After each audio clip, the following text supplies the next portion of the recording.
the same time. So when we look at right gaze, both the right eye and the left eye will look to the right. But you have different muscles controlling that movement. So still, they look at the same direction at the same time. It's the right lateral rectus and the left medial rectus controlling that movement. So both eyes need to move at the same direction at the same time so that you do not develop any ocular motility disorder. You won't have diplopia and eyes will move in a normal fashion. Vergence, on the other hand, is movement in opposite direction. So, for example, from distance you want to read at near, both your eyes will move at opposite direction. That is convergence. The left eye is looking to the right, while the right eye is looking to the left as you read. So both muscles are controlled by medial recti muscles. That is physiologically normal, but when we encounter patients doing divergence, meaning the left eye looking to the left and the right eye looking to the right, that is automatically pathologic. Deviation is the unit or the magnitude of ocular misalignment. So we usually assign either prism diopters or degrees for that. It can also be comitant or incomitant deviation, primary or secondary, and phoria or tropia. So we'll go on to that later, especially phoria or tropia. For comitant and incomitant, it means that when you measure the amount of deviation in different cases, you have the same measurement. So when you look up gaze, when you look down gaze, side gaze, left gaze, right gaze, the degrees of deviation or the amount of deviation is the same. So that is comitant deviation. But if you have different measurements, for example, if it's higher in up gaze or in down gaze, then if it is at least unequal in one gaze, it is incomitant deviation. Alright. So how about primary versus secondary? So primary deviation is the angle measured when it's the normal eye that looks at the target. And the opposite is secondary. When it is the paretic or the deviating eye that is forced to look at the target. Okay, so that's the difference. So for example, you have a right eye that is paretic or weak. Therefore, when you look straight, instead of it looking straight, it wanders away to the side.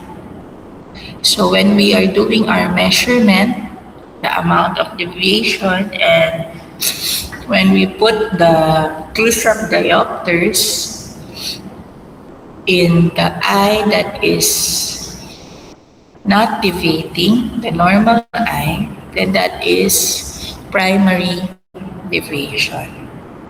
When we measure, on the other hand, using the deviating eye, so we ask the patient, look straight with the eye that is problematic or weak, then that is secondary deviation.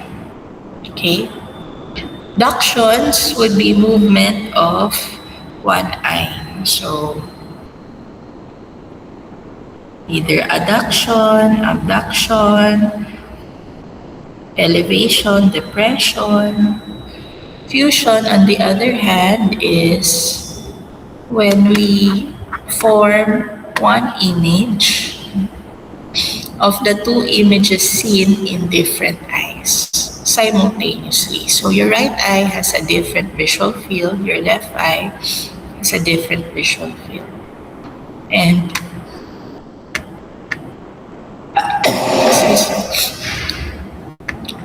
when both of these images are seen as one, then that is because of motor or sensory fusion.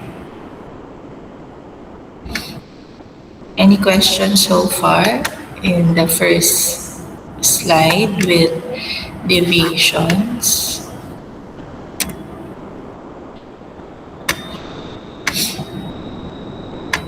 Okay, so these are the 9 cardinal positions of gazes. So we have 9 in total. Okay.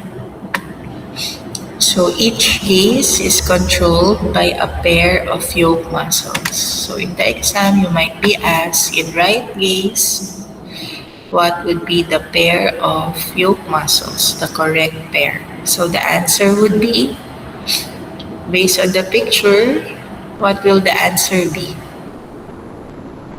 Can you type in the message box if you don't want to turn on your mic? What will be the correct pair? Or do you want me to call on someone?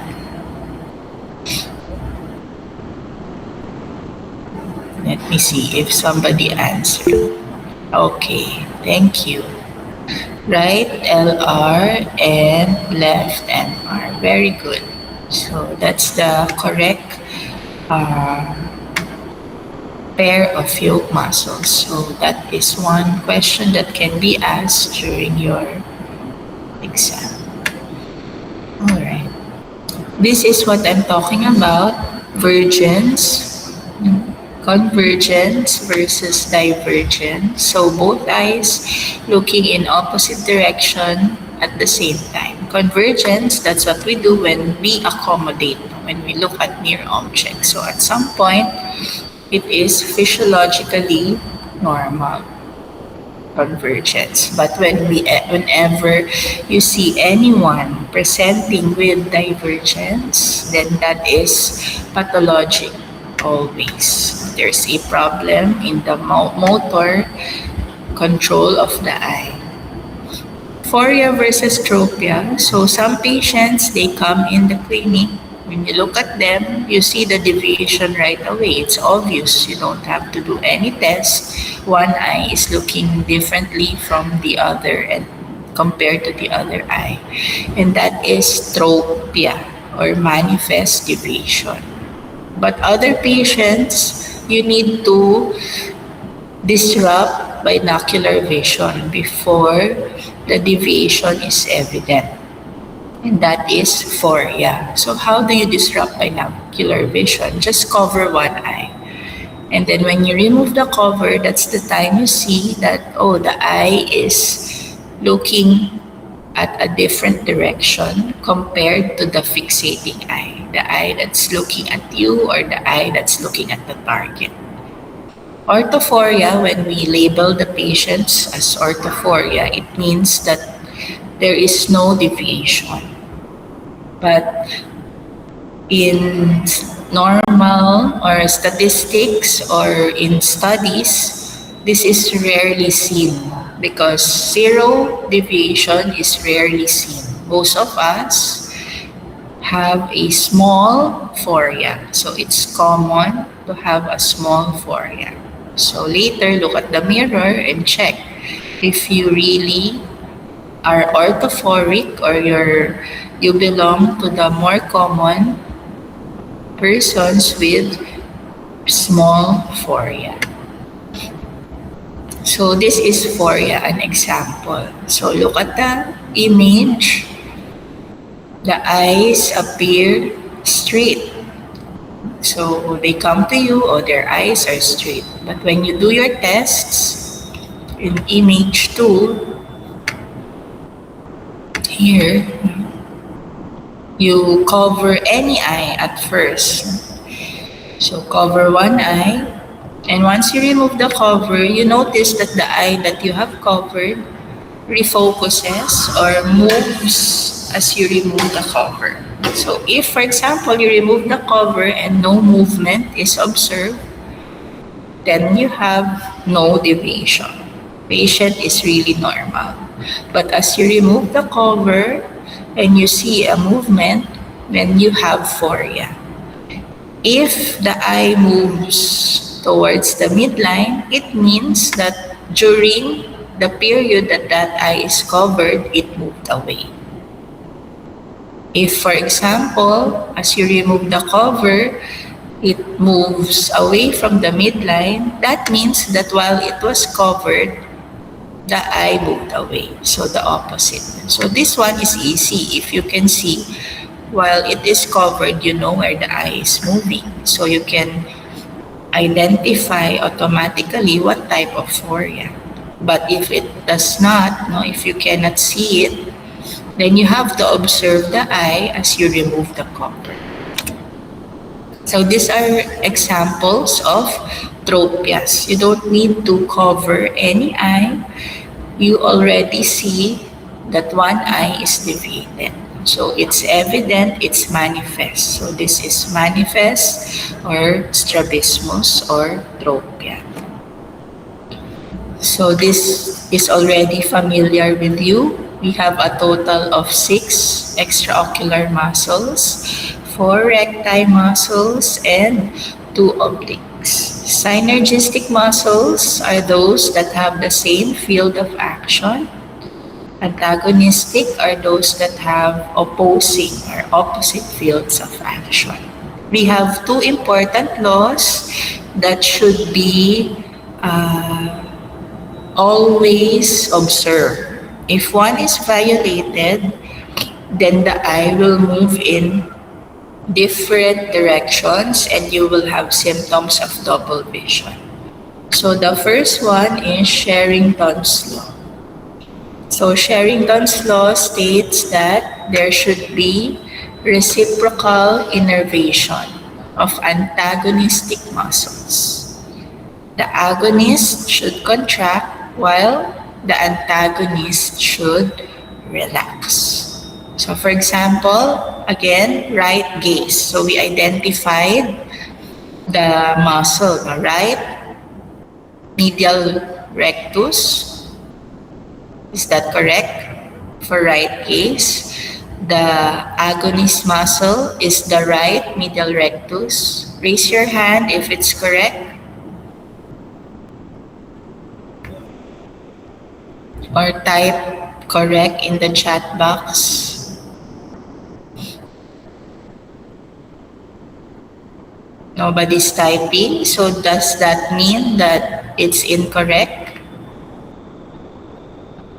Can you type incorrect if you agree that it is incorrect? It's the right medial rectus, that's the agonist muscle for right gaze.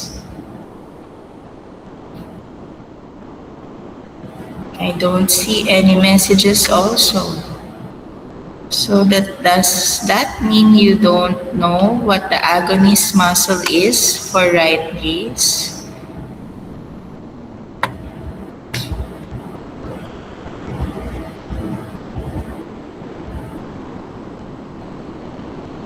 None? No idea? Let me call on Joyce. Vicente, what do you think? What is the agonist muscle for right gaze? I think it should be right lateral rectus. Correct. No? So right lateral rectus. That is the agonist. How about the antagonist muscle for right gaze? If you know the answer, type in the chat box. What's the antagonist muscle for right gaze? The right MR. Why is it that's only Mr. Singh answering? So others should participate. So I know you're really online. Okay? So according to Sherrington's law, we're talking about one eye, the right LR should contract while the right MR should relax. If this is violated, the eye will not move to the right. So you will not be able to see what you want to look. No? On the other hand, Hering's law is for both eyes, movement of both eyes. So same example, but different muscles. Right gaze. So what are the yoke muscles for right gaze? So according to Hering's law, the yoke muscles or the agonist muscles in both eyes should receive equal innervation so that we don't see two images or we don't experience double vision. So this time, if we are talking about Hering's law, what are the muscles involved? We already answered that early on. May I know if you are familiar? Chinmayi, Batula. So what are the yoke muscles that we are talking about here in Hering's law? Where are you, Chin? Here, doc. Okay. Can you turn on? Okay. Those are the agonist muscles. Yeah. What are the agonist muscles on right gaze? The agonist muscles on the right gaze are right LR. And what else? Right LR and if we're talking about Hering's law, we're talking about two eyes. So right LR and the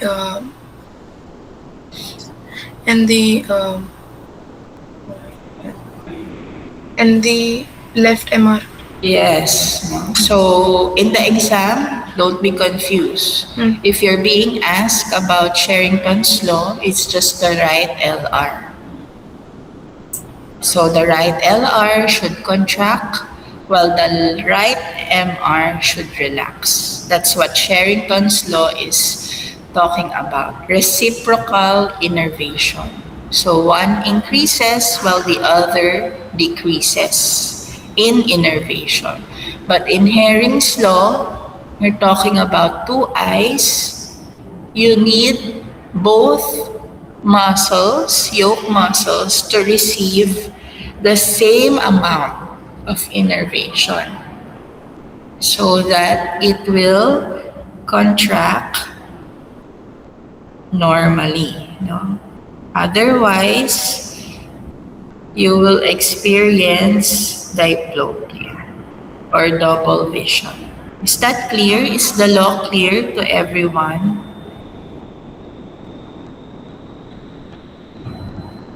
Any questions so far?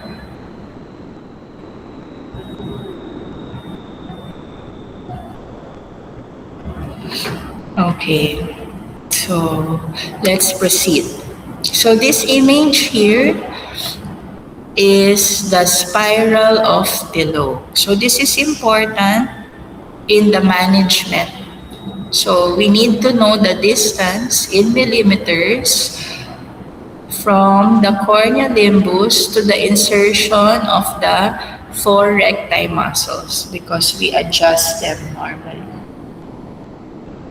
So the closest is the medial rectus, 5.5, followed by the inferior rectus, 6.5, lateral rectus, 6.9, and superior rectus, 7.7. This is just a table showing us that the recti muscles and oblique muscles, except for the horizontal ones, the medial and lateral, they have, aside from their primary, they have their secondary and their tertiary actions. So when they contract, it's the primary muscle action that predominates in that gaze. Okay, so for example, if you look up elevation, it's the superior rectus, that's the primary muscle for elevation.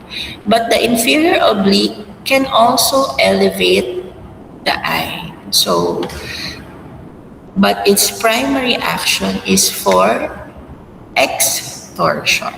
Okay, so when you are looking up alone, it's primarily the superior rectus, but at some point, the inferior oblique helps.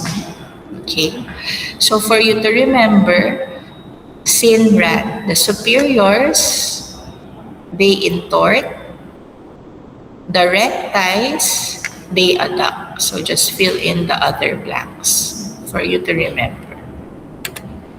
Okay, this is what we're talking about early on. On right gaze, it's the right LR and the right MR, that's the antagonist for Sherrington's law. But for Hering's law, the yoke muscles, the agonist, the pair for both eyes, it's the right LR and the left MR should receive equal amount.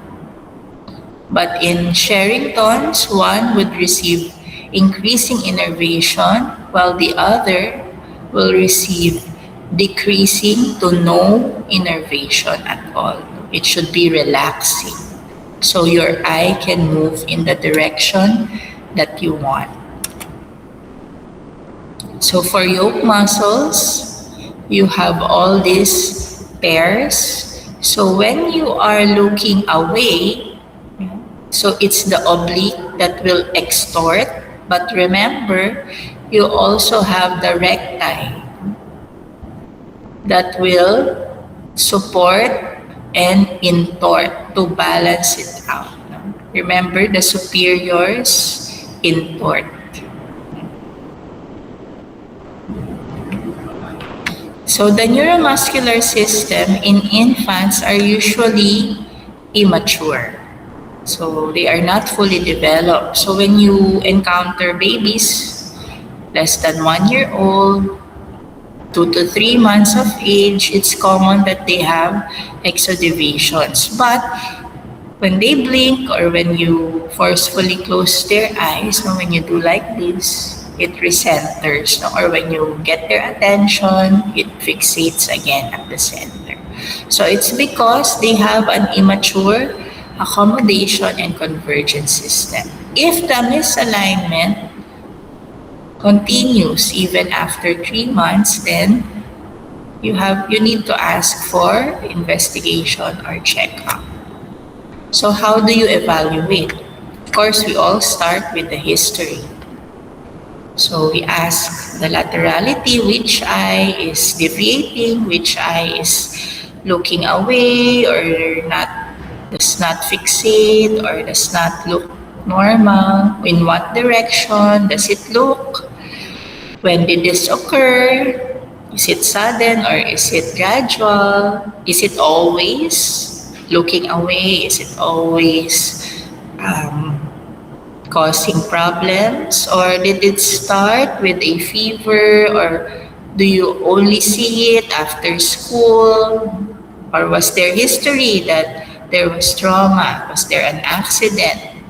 Did something hit the eye? Or was a surgery performed? Or maybe when the baby was born, it's already present and it is accompanied by other diseases. No? And is there someone else in the family with the same condition? After your history, we perform the examination. So most of our patients are pediatrics. It's difficult to elicit history and PE. That's why we have to establish rapport. So in these clinics, we have toys, we have videos to entertain them. But it's also normal to hear that these patients really cry. So for us to perform proper evaluation, as much as we don't want our patients crying or crashing out, it happens. So they come in for consult, so we really need to do the checkup properly. Sometimes if it's really difficult, then we explain they have to come back, or they can go out for a few minutes, and then when they are calm, come back. So it takes a long consult as well. So regardless of the age, we need to find out if the eyes can see. So for patients who can identify shapes but cannot read letters yet, then we'd use this chart. It's like a matching type. We give this to the patient, and this chart is flash, so we just point a shape, and then the patient will look at this card and then point to the shape that looks like the shape that we pointed in the chart. So it becomes smaller so that we can know what the visual acuity is. How about the babies? They cannot follow instruction yet, they cannot talk yet. Then we just find a target of interest. It can be a toy that makes no sound, so that we know that it's really visual stimulus and not auditory that is helping him identify. So we move the target around in different positions and observe whether the eye is at the center, if it's steadily following the object, and if it can maintain following the object. So can fixate and follow. That's how we report it. No numerical equivalent yet. But still, we need to assess if the eye is able to see. So in pediatric patients, in ocular motility patients, because later on you will find out there is a type of disorder that can be corrected by eyeglasses alone. So we do cycloplegic refraction whenever we check these patients, so that we will be able to get the correct measurement. We inspect for any structural abnormalities that may cause strabismus. The eyelid problem, is there a mass causing strabismus? No, we have to rule it out. And we also have to know if it's really strabismus or it's just pseudostrabismus. So in this image, it appears that the nasal sclera is not seen. So you might think that this patient has esotropia. But if you do the corneal light reflex, you notice that it is in the center. So the eye is not deviated. Therefore, it's just because of the prominent epicanthal folds that's covering the nasal sclera. So these folds disappear by 4 to 5 years old. So you just have to reassure and then ask the patient to come back and check if the eyes remain orthophoric or normal. So what are the other tests? So we have here the cover test. It's to identify tropia or manifest strabismus. So what will you do? If you suspect that this left eye is deviating, it has tropia, you cover the normal eye, so cover the fellow eye, and observe the suspected eye. So you observe the left eye. If the observed eye moves, just like in this image, it moved inward, then there is manifest strabismus called exotropia. So this patient has left exotropia. Is that clear? The other example that we did is the uncover test to identify phoria. So, like our earlier picture, appears normal, alignment is straight, but once you remove the cover, you see that the uncovered eye makes some corrective movement. So it means that patient has phoria. No? Interruption of the binocular vision allows deviation. So there is phoria or latent strabismus. Again, cover test is for manifest strabismus. Uncovered test is for latent strabismus. Alternate cover test measures both, no? The total deviation, both tropia and phoria. So you put a prism in one eye and then alternately cover and uncover the eye until no movement is seen. So we call that neutralization. So once neutralization is reached, you check the prism that made that happen, and that is the total amount. So if that's 30, then the total deviation is 30 prism diopters. If you don't have prisms, you just have your cell phone with its light, then you can estimate using the Hirschberg method. So the normal is at the center.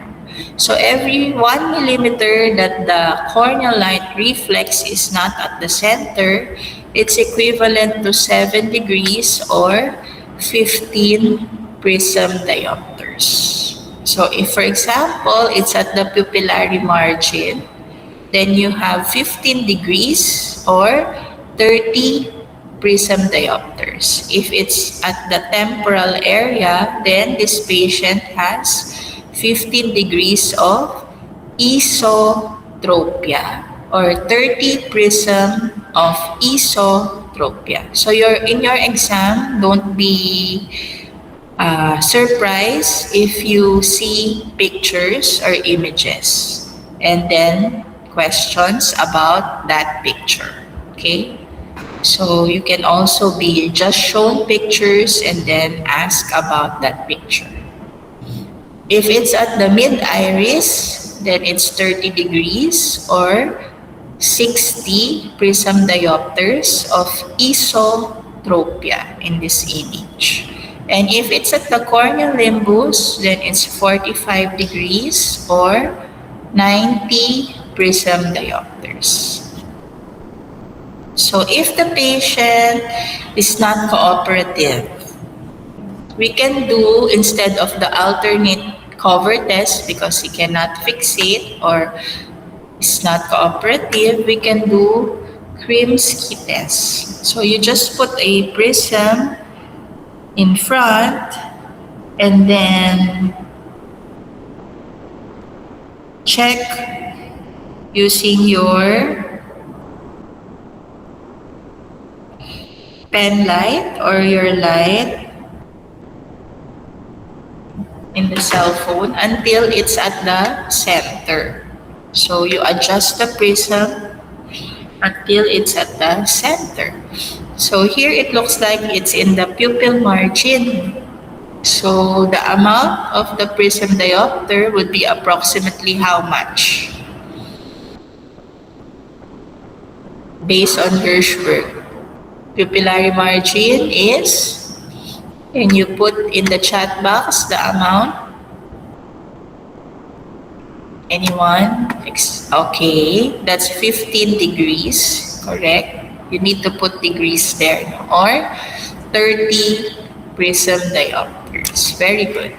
So aside from just measuring the amount of deviation, we have to check if sensory function is still present. So is there binocular vision and 3-dimension or stereopsis, or is there suppression? So we can use the Titmus fly, this one.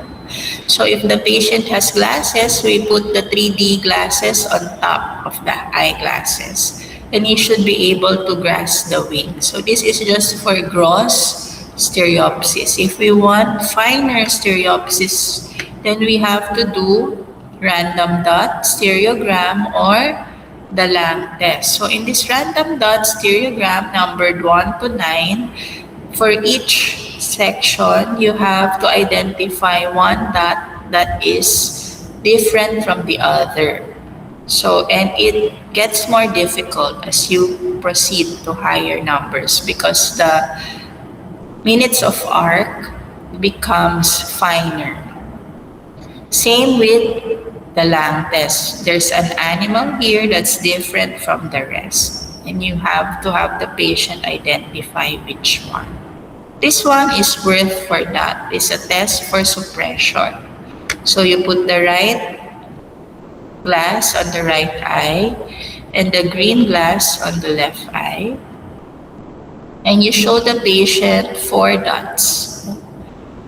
So if the patient sees 1 red, 2 green, and 1 pink, it means that both eyes are properly working and there is no double vision. There is fusion, even if there is strabismus. So if the patient has strabismus and this is what he sees, he does not have diplopia, there is no suppression, he's not bothered with his strabismus, sensory-wise, no? But the appearance, one eye is deviated.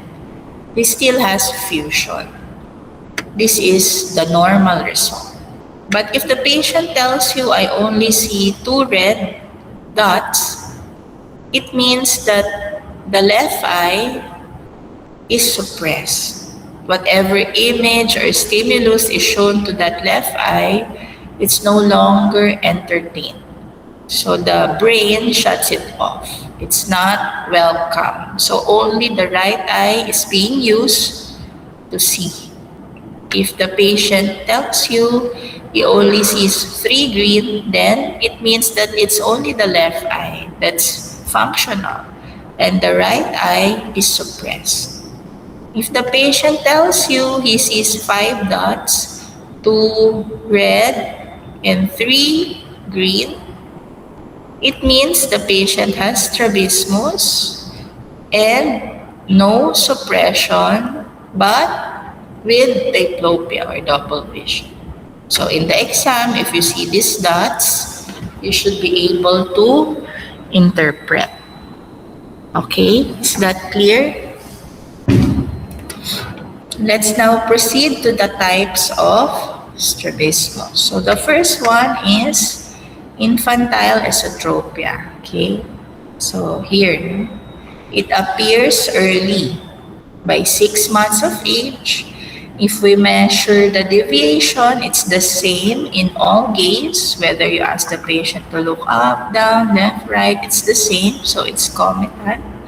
It's not related to refractive error, so even if you ask the patient to wear glasses, the deviation will still be present because the problem here is innervational. It's the nerve or anatomic variation. One muscle is smaller than the other. And it is genetically passed on. So family history is positive here as an autosomal dominant trait. So the treatment is surgical. Accommodative esotropia, on the other hand, glasses will allow the eyes to be aligned. So there is overactive convergence and insufficient divergence. So at first you have the left eye deviating, esotropia in this picture, but once you put the correct eyeglasses, the eyes are straight. So these patients, they just need to wear their eyeglasses. They don't need any surgery.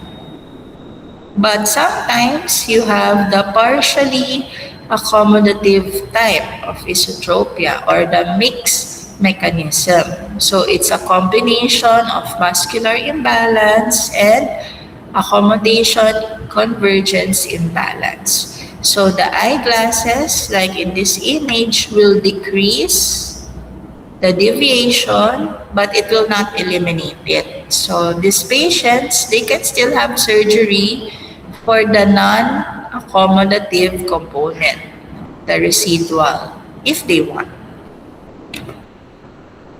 In comitant strabismus, It's because the strabismus, when you measure it, it's not the same in all cases. And it's because of paralysis, weakness, or entrapment, restriction of the extraocular muscle.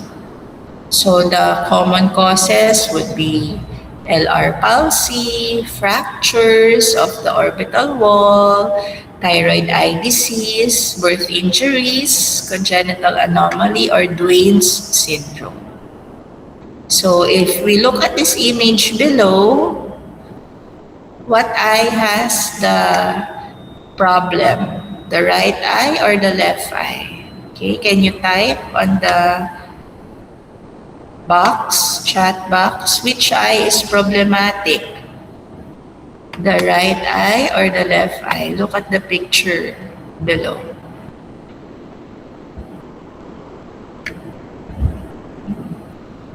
Okay.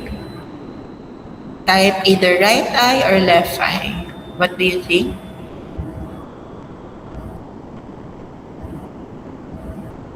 Okay. Okay, so some said right, some said left. Okay. So this one is the patient looking straight. This one, the patient was asked to look to the right. And this one, the patient was asked to look to the left.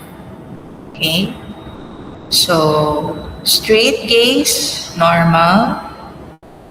Right gaze, the right eye did not move, no? Left gaze, normal. So the problematic eye is the right eye. No movement on right gaze. The lateral rectus did not work. No, right lateral rectus did not cause the right eye to do abduction.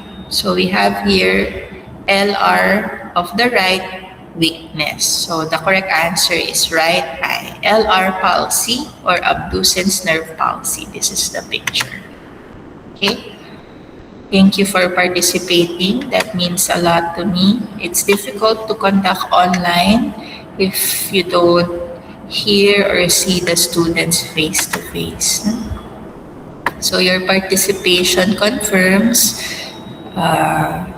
your presence and your listening to me. Okay?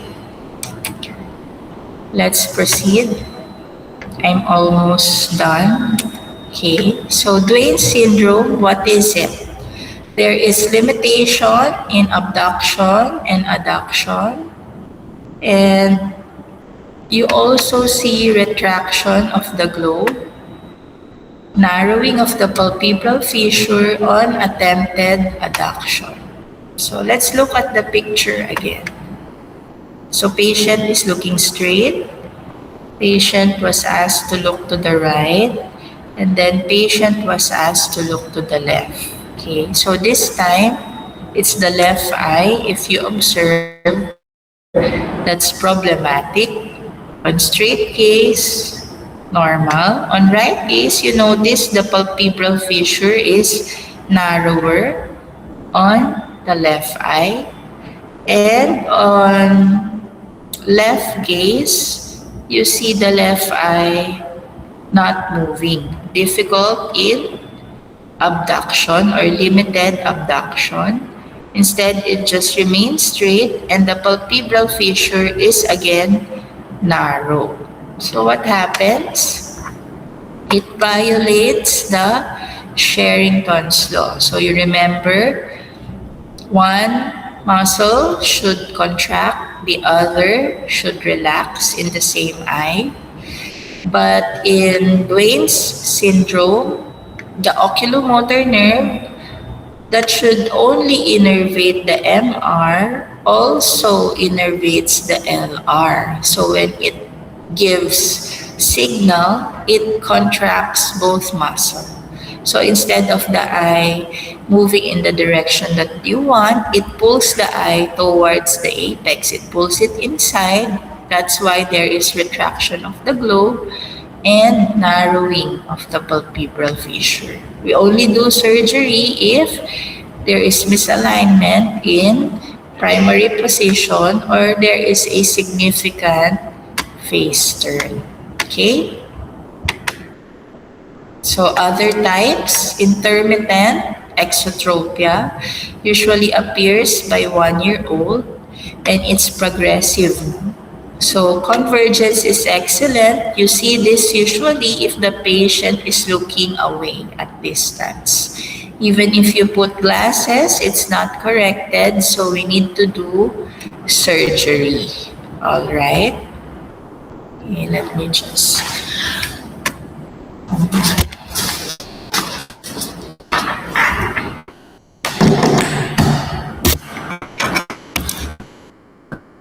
Okay.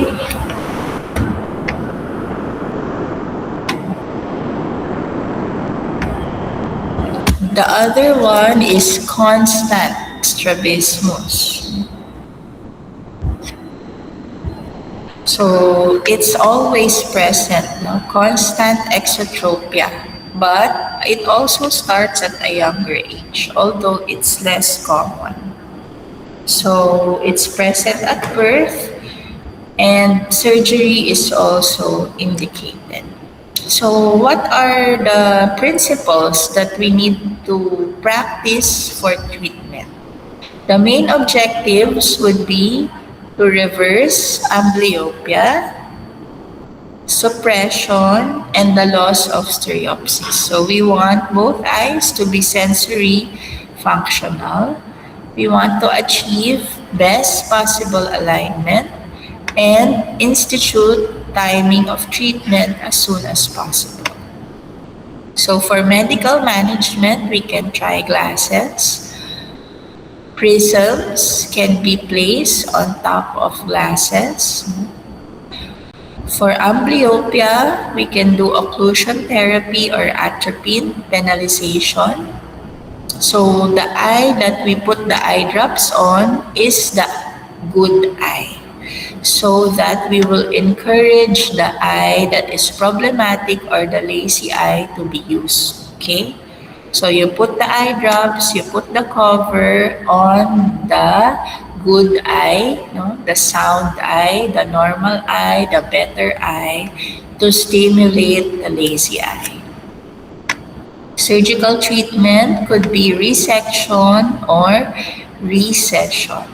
So resection means you want to make a weak muscle stronger. Recession means you want to make a stronger muscle weaker. Okay, so this is my last slide. So listen up, you can be asked the management also in your exam. So let's take, for example, our favorite example earlier, right gaze, and patient has right esotropia. So the right eye is turned inward. So you ask the patient to looking straight, but the right eye is turned inward. So which is the weak muscle there, and which is the strong muscle? So if it's right esotropia, the right eye is turned inward. The weak muscle is the right lateral rectus, and the strong muscle is the right medial rectus. Is that correct? Okay, if you agree, type in the chat box agree.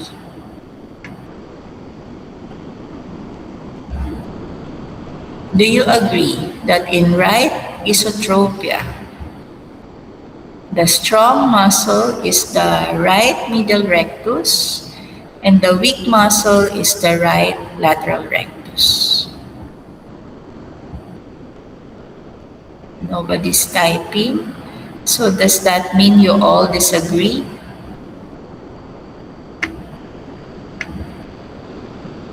Okay.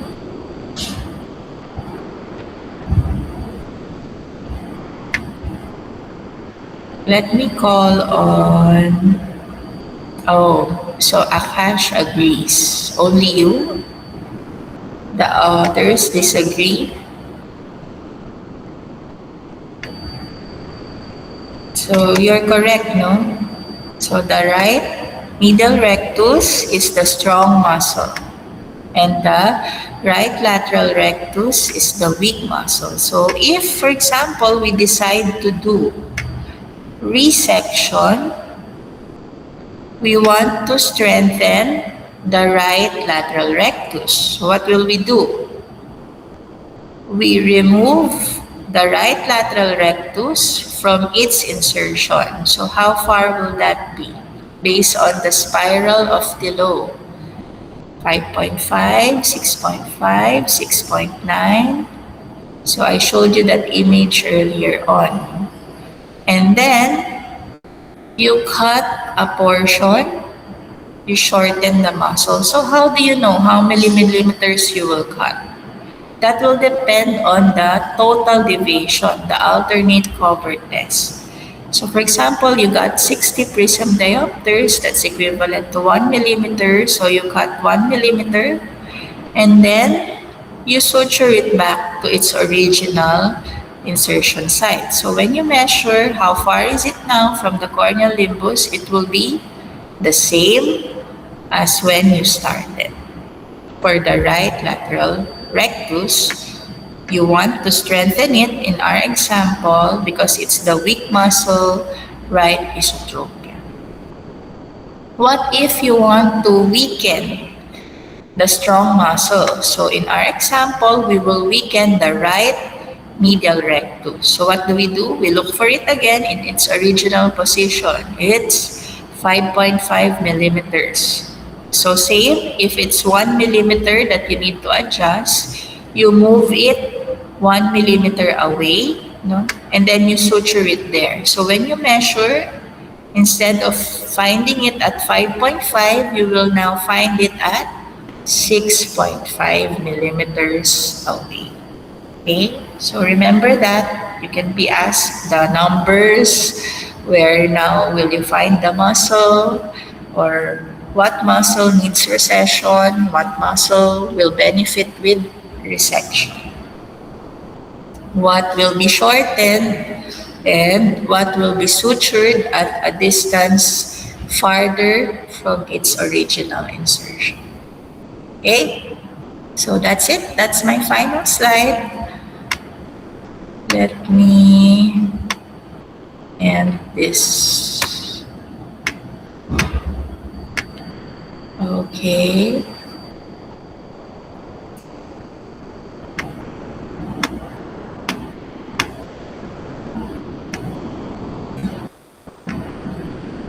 Let me just check your attendance.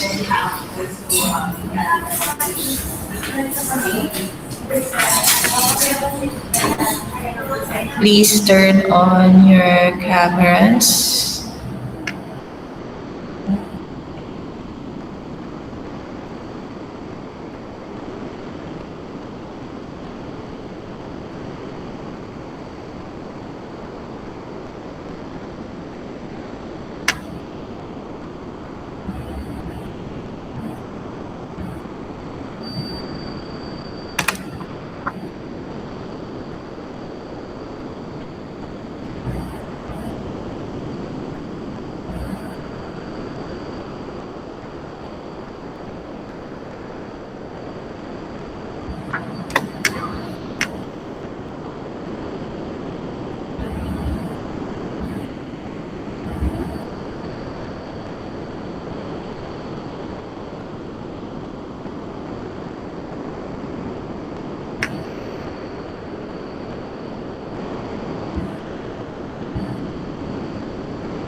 Hold on, I'm trying to generate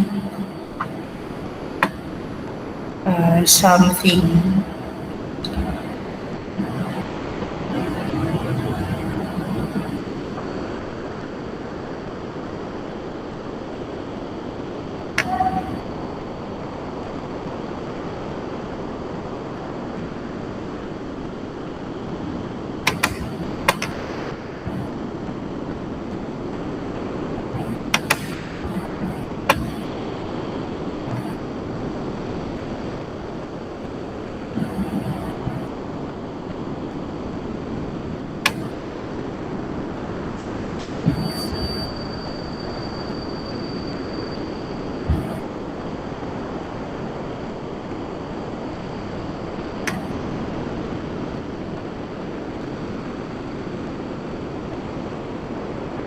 there. Okay. So I know who came in early and who came in late.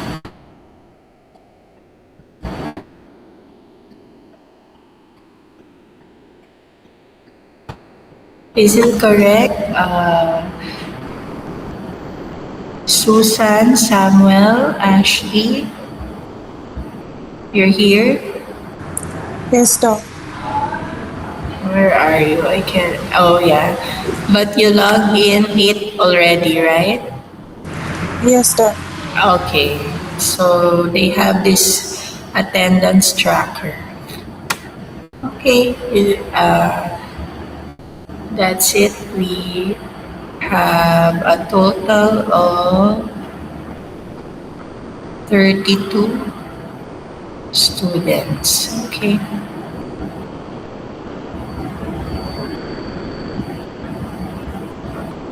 All right.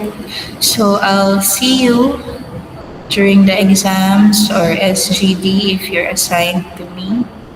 Thank you. If you don't have questions, thank you guys. Angel, were you able to get screenshot?